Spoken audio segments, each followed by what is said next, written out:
نبی پاک صلی اللہ علیہ وآلہ وسلم نے فرمایا کہ شعبان میرا مہینہ ہے، اس مہینے میں اللہ پاک کی عبادت کریں، روزے رکھیں۔ علماء اکرام نے شعبان کی تشریح کو یوں کیا ہے کہ یہ شعبان 5 الفاظ کا مجموعہ ہے، شین، عین، بے، الف اور نون۔ علماء اکرام نے اس کی تشریح کو یوں فرمایا ہے کہ شین سے مراد شرف یعنی بزرگی، عین سے مراد علو یعنی بلندی، اور بے سے مراد بر یعنی بھلائی، اور الف سے مراد الفت یعنی محبت، اور نون سے مراد نور یعنی روشنی۔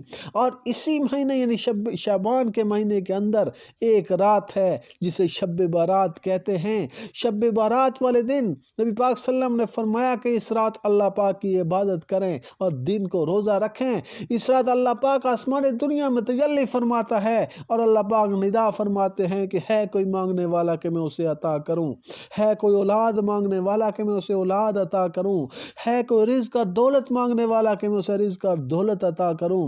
جو کوئی شخص اس مہینے میں روزے رکھتا ہے، اللہ کی عبادت کرتا ہے، تو شعبان کے یہ جو 5 خصوصیات ہیں اللہ پاک اس انسان کو عطا فرماتے ہیں۔ اس مہینے کے اندر روزہ رکھنے کی بہت بڑی فضیلت ہے، اللہ پاک کی عبادت کرنے کی بہت بڑی فضیلت ہے۔